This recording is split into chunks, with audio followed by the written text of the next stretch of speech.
If you don't want to lose money trading meme coins, you need to listen very carefully because I'm going to show you how you can reduce your chances of getting scammed with minimal effort.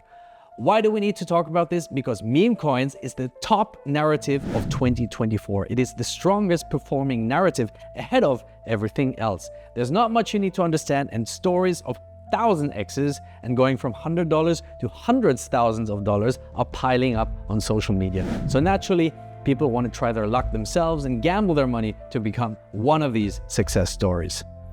The other side of the coin that no one talks about is that probably 90% of the tokens launched on Solana or more, and this is just a guess, are dead after a few days.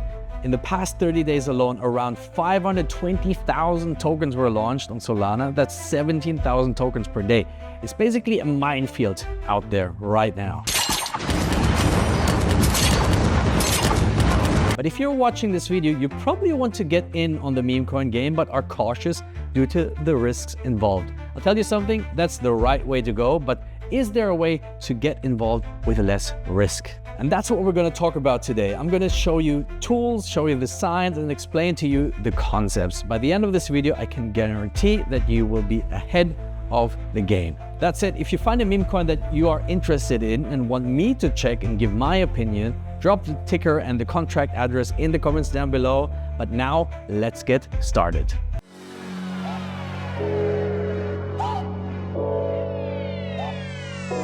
What's wrong? So how do you get scammed? There are many ways, but people usually refer to it as a rug, short for rug pull. A rug pull is when the developer launches a project, enticing buyers with a narrative or promise. The developer then shuts down the project, often involving current buyers being dumped on, causing the price to drop to eventually go to zero. There is a hard rug, a classic rug, where someone launches a coin with either the liquidity pool locked, mint authority on, or they hold back a large portion of the supply to dump it on holders later on. This person or group of people will probably aggressively promote the token on social media in the meantime. Then there's also the soft rug. A project or a developer might reach out to a number of people telling them they're launching a token. Essentially, they become insiders, and they arrange a window where maybe a few minutes where these insiders can buy the token before it passes the usual rug check, and I'll talk a bit about that later.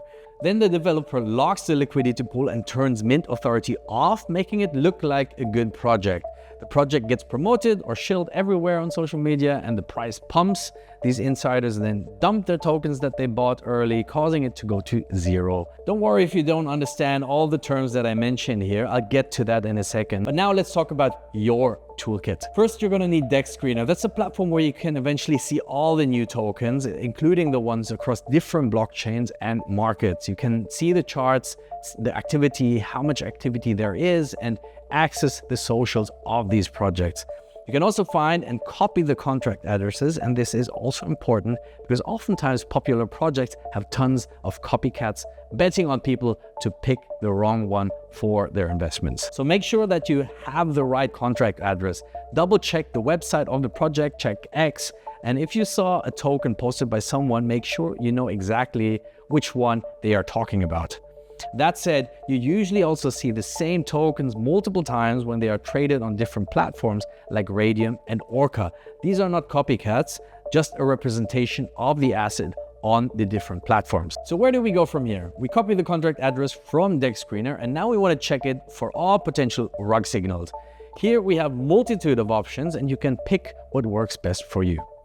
The easiest way to get a quick indication is to use the website rugcheck.xyz. I'll post the link down in the description below. You paste the contract address and voila, you get a risk analysis and a good overview of the token contract.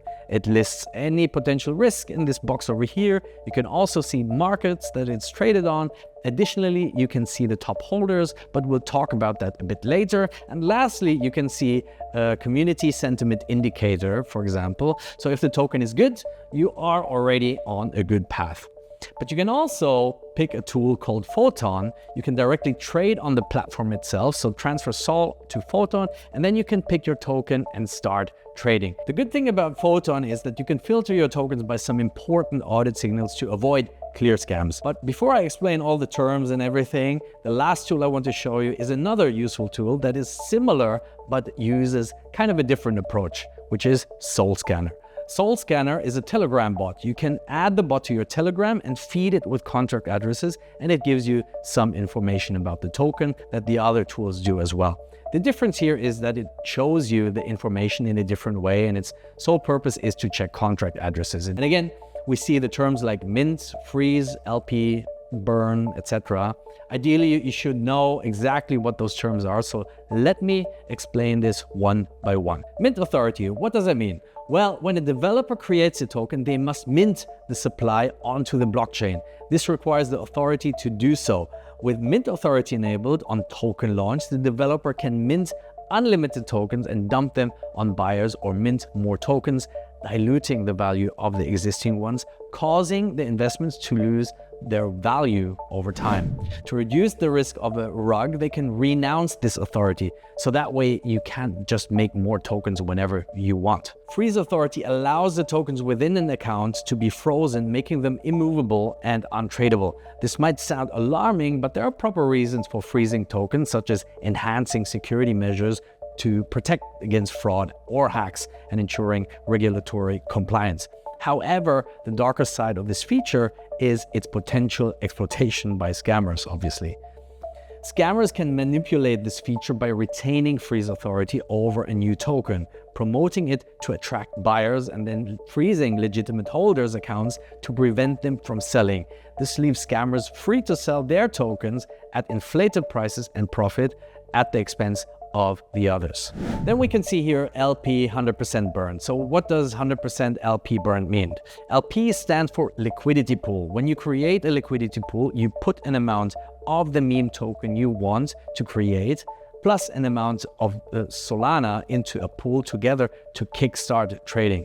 Essentially, this gives the meme coin value. Projects like Radium allow us to create these pools, and once created, they give you liquidity pool tokens in exchange.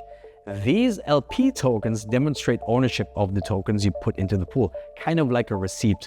So if you want the tokens back, you exchange your LP tokens for the meme coin Solana pair that you put in. But if you burn those LP tokens, you can't prove to Radium that you're the owner of those tokens, so they're stuck forever eventually. However, creating the pool allows users to trade Sol for your token or your token for Sol. When people buy your token, Sol goes into the pool and tokens come out. When people sell your token, tokens go in and Sol comes out. Basically, people can still trade your token freely. That's why it's good to see when the receipt is burned, basically. Investors can be sure that the liquidity pool is not just pulled out. The last thing you want to check is the holder distribution. So is the token supply sort of evenly distributed, or are there any big token holders who could eventually dump their tokens on you? For that, you usually have things showing you the top 10 holders, etc. And you want to make sure that the percentage of these top 10 holders is low.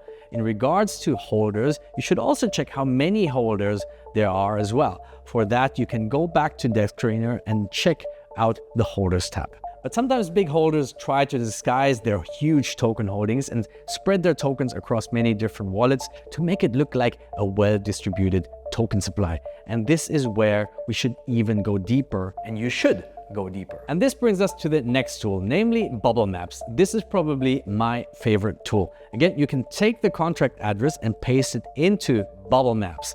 And then you are bombarded with tons of different potentially colorful circles. So what does that mean? Well, every circle represents a wallet address with a larger token holding.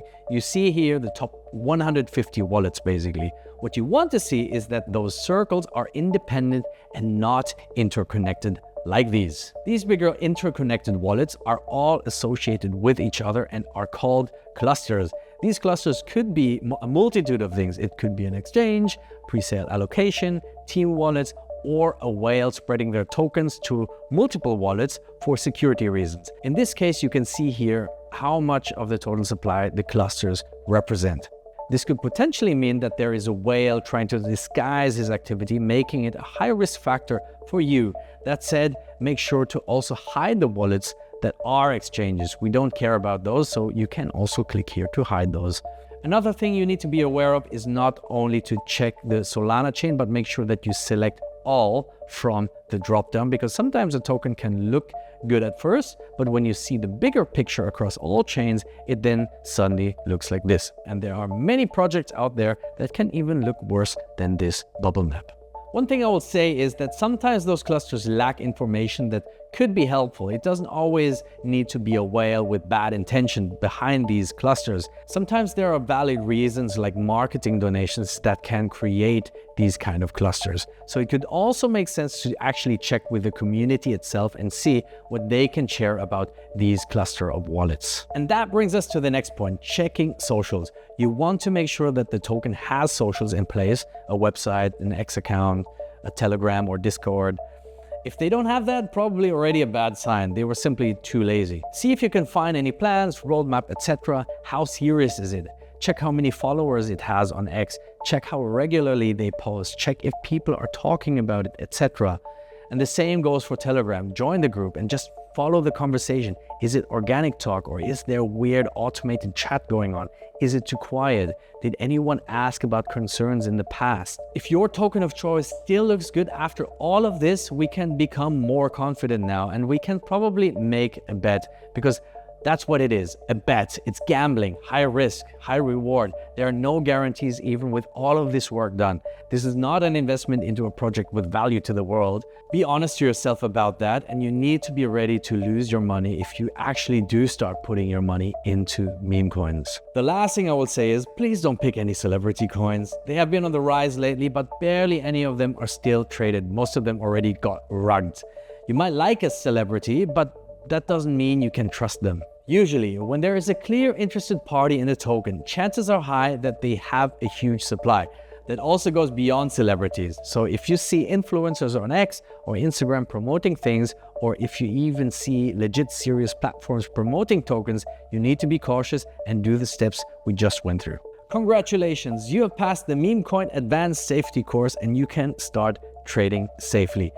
No, but in all seriousness, I want you to be safe, and we need to talk more about how to protect ourselves. The majority of crypto influencers are talking about wealth making, but there's a lack of true education. And again, if you have any tokens you want me to check out for you, drop a comment down below and I'll happily help. If you found this video helpful, please give this video a like, send it to your friends and post it to your communities. And don't forget to subscribe, hit that notification bell for more videos like this. We're also on other socials, so you can find us on X or on Instagram. Check that out as well.